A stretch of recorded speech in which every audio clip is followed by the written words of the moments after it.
Գյորջյան Կասկադ 60 ամիս փուլային վճարում բազմաթիվ առավելություններ։ Մայակովսկի գյուղում գետար գետը վարարել եւ հունից դուրս է եկել։ Գյուղի մի շարք հատվածներում ջուրը լցվել է փողոցներ, մարդկանց բակեր եւ հողամասեր, պատճառելով նյութական վնասներ։ 2000 մետր ցանաց հող ունեին, սա քանդե տարեր է, ջուրն էլ ներկայացության մոտ մի 30-40 սանտիմ վրան գնում է։ Իմի թե ով պետք է հատուցի, մենք չգիտենք։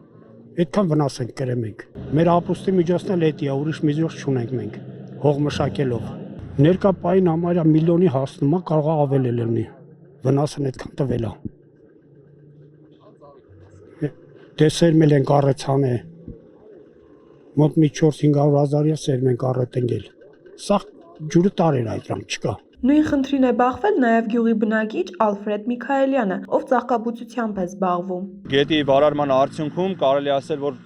հույսեր կարելի է չկապել այդ ոլորտի հետ, որովհետև ամբողջությամբ մնացել է ջրի տակ, եղած ծաղիկները ձեռք էինք բերել վարկի միջոցով, Աստված գիտի, թե այդ ծաղիկներից ինչ-որ եկամուտ կարող ենք ստանալ, թե դեռ ոչ։ Մեր նկարահանող խումբը Ալֆրեդ Միքայելյանի հետ ուղևորվեց նրա ծաղկի դաշտ, տեղում տեսնելու հեղեղումների հետևանքները։ Պարզվեց հիմնական ճանապարհն անանցանելի է դարձել ու անցանք այլընտրանքային ճանապարհով։ Եկել ենք գետի հակառակ կողմը կանգնել ենք, որտեղից ակնհայտ երևում է դաշտերը։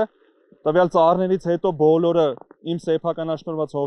հողերն են, որոնցում ծաղիկի գործ եմ անում, ծաղիկի ծաղկաբուծությամբ եմ զբաղվում։ Անցած տարի 1.400.000 դրամ գումար էի վերցրել, որ նախ անցած տարվա սելավից հետ գայի, այս տարի նորից նույնը կրկնվեց ու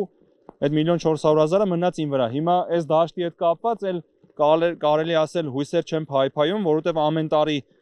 գալիս է, սելավը լցվում է ու